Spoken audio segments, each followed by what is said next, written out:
Okay, so ang gagawin natin ito guys, na ito yung ginagamit ko sa event. Lagyan natin. Ayan. Yung Kevlar MR-200H. Ito yung ginagamit natin sa event. So nagka-problema siya. Kaya gagawin natin. At mayroon kasi tayong sit up na naghahandaan. So gawin muna natin to. Ayan, lagyan natin ng battery yung isa. Kasi itong channel B may problema. On natin itong isa na to. Ito naka-on na. Ito para to dito pala sa B.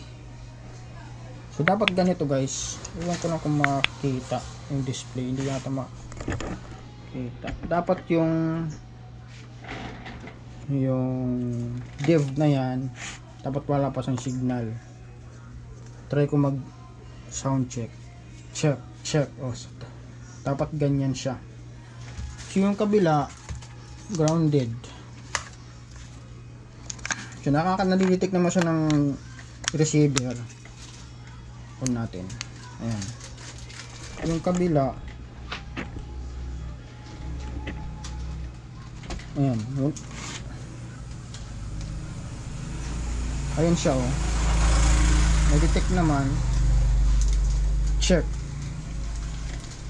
Wala siyang check. Wala siyang signal. Tapos minsan naman grounded. Kaya yung last event nga na ginamit namin to, hindi na namin na gamit yung channel A na ito.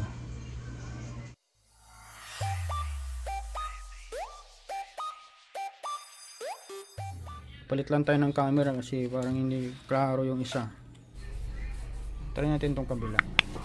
Ayan, nag-on na siya. In-on ko na rin tong kabila. Ay, yan, in-on ko yung kabila. Yan, naka-on na yan. Yun siya oh. Try natin i-off.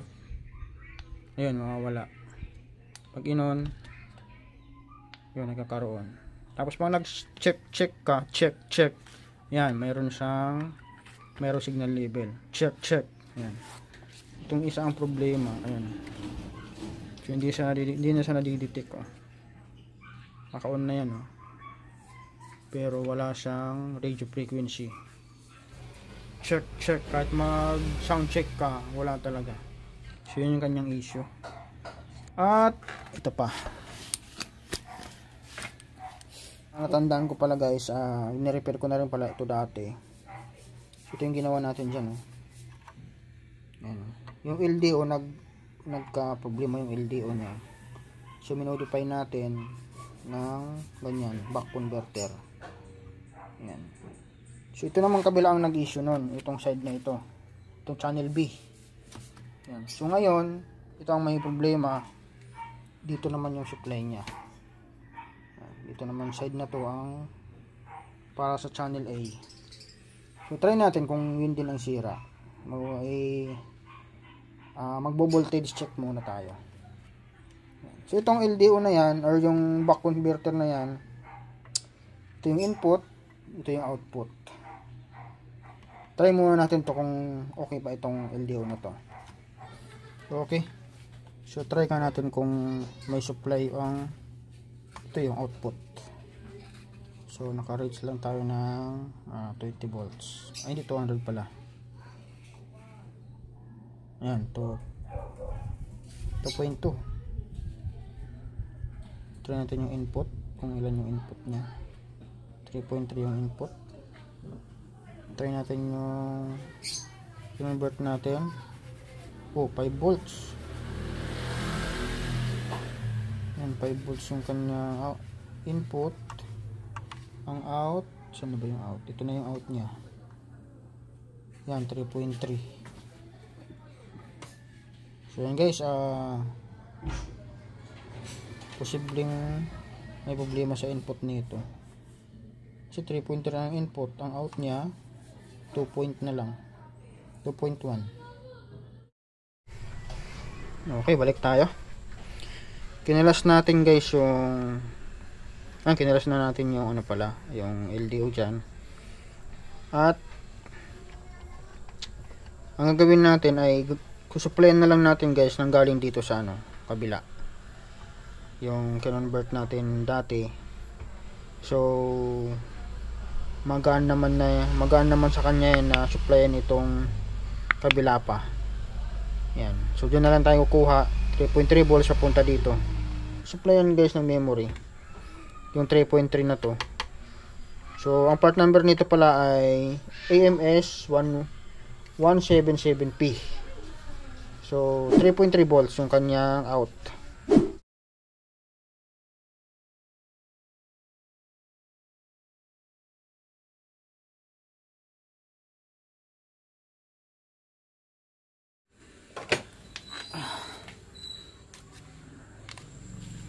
Try natin.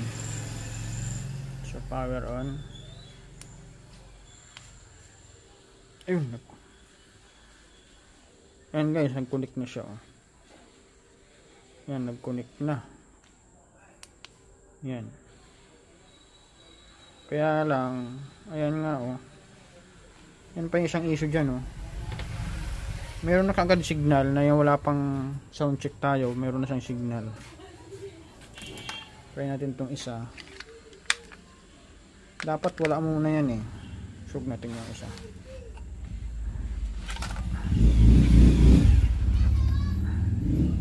Yan, try natin.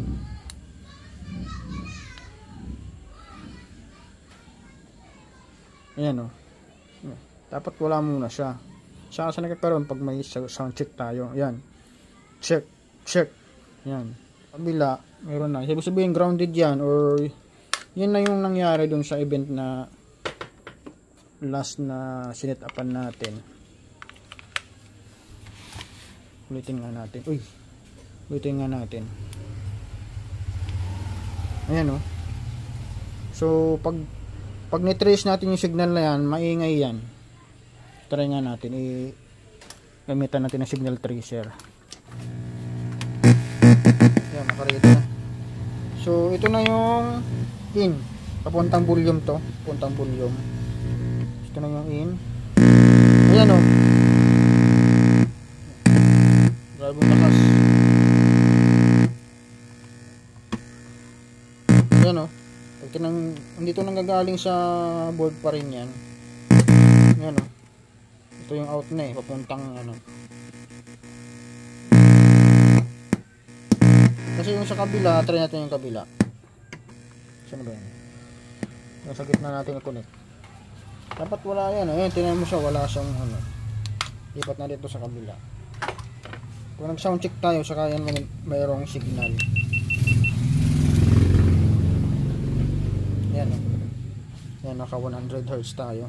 Check, yan. Hello sound. Yan dapat siya Hey, sound check. Hey. Okay. So, sunod natin gagawin guys ay dahil nga nag-trace tayo na may motorboat dito sa pasok pa lang. So, na-trace natin na may motorboating. Yan. Oops, sandali nga. Ayan. So, itong arrow na yun, papasok dyan. Ibig sabihin, dyan galing yung signal na motorboat. So, nandito yan ang galing sa pin number 1 nitong OP amp natin. Yan, kung napansin nyo, yan, 4558 yan na SMT type. Dito sa pin number 1 yan siya galing.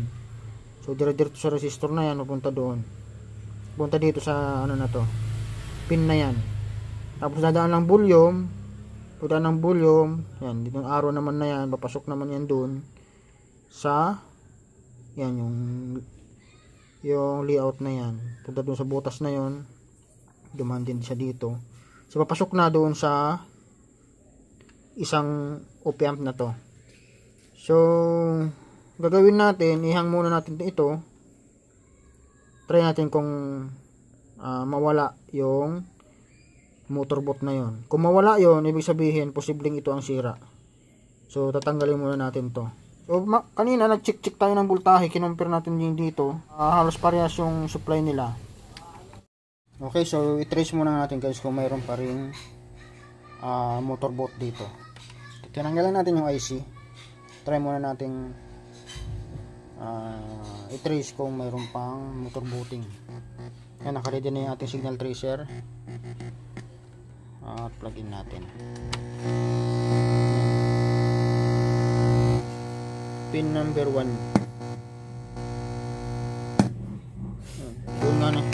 Doon nga natin yung mic. Nakawala pala yung mic. Ayun, tignan na. Try natin.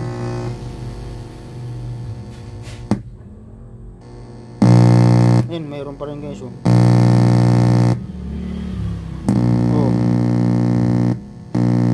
Diba, mayroon pa rin.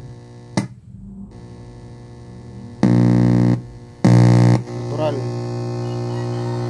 Kapag andun, kapag tumawid na yung volume at nagkaroon na ng signal dito sa dalawang op amp na to at ilalabas dito sa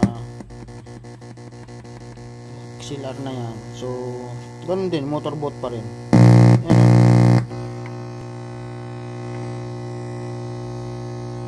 Tayo muna natin. Tingnan natin muna pala yung supply. Tayo natin yung supply. Tingnan natin yung speaker. Supply dapat may 3.3. Mayroon naman. Tingnan natin yung pin number 1 kung may supply. Wala naman. Ang pin number 8, yun lang yung 5 volts. Tapos pin number 5, 2.4. Pin number 6, wala. Pin number 8, 7, wala. Much later. Okay, what's up? So ito, balik tayo. So ito guys, sinubok ko yung memory nito doon sa channel B. So ito na yon.